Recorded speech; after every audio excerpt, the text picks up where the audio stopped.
This is the iSteady MT2 Gimbal by Hohem. It's compatible with 4 different devices: mirrorless cameras, compact cameras, smartphones, and action cameras, like this one.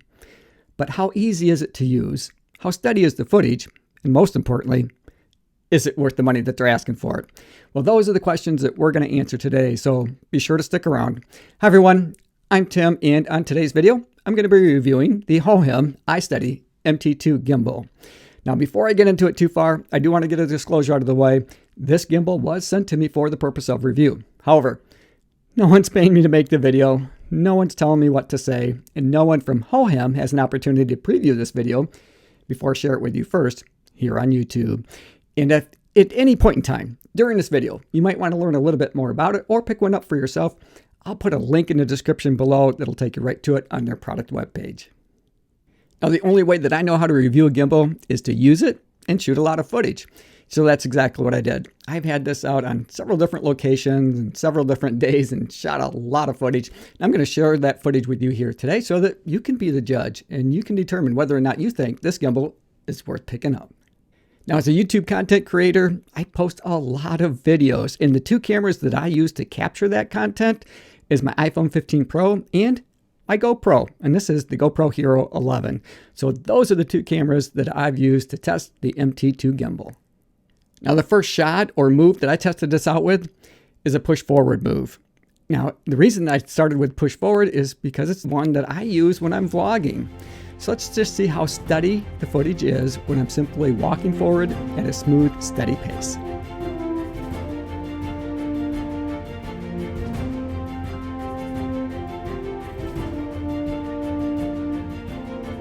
Awesome, super steady. I'm pretty impressed with that. So let's go one step further and see what the footage looks like and how steady it is when I start to run. All right, pretty awesome, especially for a run. Next up was low rider mode. One of the things I absolutely love about this gimbal is being able to move seamlessly from shooting at eye level to shooting at ground level. Now, when you shoot in low rider mode, it just adds a lot of interest. It gives a sense of speed and movement. It adds a lot of creativity to your shot. And let's check it out and see how this does. Now, I had a lot of fun playing around with that low rider mode and starting there and then moving up to shooting at eye level and then above my head. And that gave it a sense of movement that I otherwise wouldn't have. But by moving from shooting at ground level and then slowly rising up and holding that gimbal as high above my head as I could, it was a nice smooth transition, but it gave a sense that I was flying, almost like a drone shot. Now, this is a full 3-axis gimbal, so the shots were silky smooth as I moved from shooting at eye level down to that low rider mode and then back again. So let's talk design. Now, this does come with a small removable base, so you can take this off and attach it to a full-size tripod, but I found this to be really handy, especially when I took this out to my local state park to film some of the footage that I'm sharing with you here today.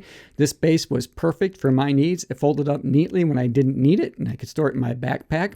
But it also acts as an extension to your handle. So when I was shooting in low rider mode, this just made it a little bit easier for me to get the camera down low to the ground so I could get that effect.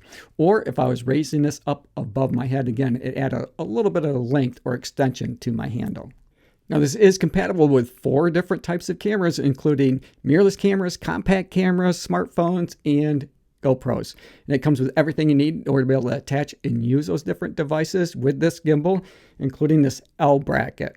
It also has a detachable fill light, and this is also an AI tracker that we're going to talk about more here in just a few minutes. Now, as a YouTube content creator, I love the fact that you can use this gimbal with multiple types of cameras, because it not only saves you money because you only have to buy one gimbal instead of buying several to accommodate all of the different types of cameras that you might want to use when you're out creating content, but it also saves on the amount of things that you need to take with you when you're backpacking in on locations. So next up is the fake crane shot. Now, if you've seen some of my reviews in the past, you know that I'm a big fan of this technique. So let's check it out and see how well it does using the fake crane shot. So in order to achieve this look, I'm crouched low to the ground and I'm rising up slowly. And I'm using an object in the foreground, in this case, a fallen tree, in order to be able to reveal my background. And as you can see, this gimbal's doing an awesome job with the fake crane shot. but just to be sure, let's try it out in another location. Okay, so again, I'm crouching down with the camera low to the ground. Again, I found a fallen tree to use in the foreground in order to be able to reveal my location. I'm standing up slowly and yes, I think that looks pretty great. I'm happy with that. My favorite feature of the iSteady MT2 has to be the AI sensor. Now this is a magnetic sensor that attaches here to the gimbal. It also doubles as a fill light. It does a fantastic job following my movements. It's super simple and easy to use. All you have to do to turn on the AI sensor or AI tracking is to stand in front of it, about 4 to 5 feet in front, make the OK sign, and you're going to see the light flash green. And at that point, it's going to start tracking your movements. Now to turn the AI sensor or AI tracking off, all you have to do is make the stop sign and it's going to stop tracking your movements. Now, if you want to use it as a fill light, you can either use it as a standard fill light or you can use RGB, so you can add a little bit of color. To do that, you're going to use this wheel that's located on the side here. You're going to just press and hold that for a second, and you're going to see that fill light come on. And if you want to change the fill light in terms of the intensity, you can use the wheel to dial that in to make it a little bit softer or brighter. And if you want to change it to RGB, all you have to do is just take and press in 3 times. Now it's going to change it to the RGB. So now you can see it's got some different colors and you can change those. You have a wide spectrum of colors that you can choose from that just adds a lot of interest. And oftentimes, you know, we're pretty short on daylight hours here right now. So I do have to shoot in the dark from time to time. And having that fill light and that sensor just makes it that much easier for me to be able to do that. Another really cool feature of the AI sensor is that you can reposition or reframe your shot so that you don't have to do it in post. So if you want to use the rule of thirds, for example, like I am now, where I'm off to one side, I've got the object that I'm reviewing in the center section, and then I have another object of interest on the outside. I like this look, and so sometimes it's nice to be able to reframe your shot before you have to take it and do it in post. It just saves you a little bit of time. So if you want to do that, it's super simple to do. So you just stand in front of the AI sensor with this AI sensor turned on and active, and then you're going to make a reframing or bracketing gesture like so. And the light's going to flash green, recognizing that you want to reframe the shot. And then you simply move to the area that you want to be and make that bracket gesture again. And at that point, it's going to start following you with you positioned or repositioned within the frame. And yeah, I love that feature because it just saves me a little bit of time in post. Now, I really like the Arca Swiss system that they have in order to be able to mount our different cameras on the MT2 gimbal, because it makes it really easy to move from shooting, in this case, landscape mode to shooting in portrait mode. So they have this quick release lever here. You just slide that over and you're going to pull that L bracket out. Now there is a button at the end that you need to push in order to be able to get it the rest of the way out. And then you're going to simply turn that L bracket and you're going to slide it back into place. And again, you're going to reposition that quick release bar. It's that simple to move from shooting in landscape mode to now shooting in portrait mode. That makes it super simple and easy if you want to go from shooting footage that you might be filming to showcase on YouTube to shooting footage for things like Instagram or TikTok. I do encourage you to download the Hohem app because it opens up a number of additional features for you that'll help take your filmmaking to the next level. The app gives you even more options to add some creativity to your filmmaking. You have several cinematic styles or moments that you can choose from.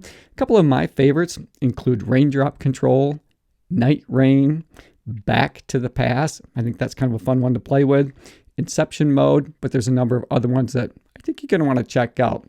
In addition, you can use the app to turn your smartphone into a remote control of your MT2 gimbal.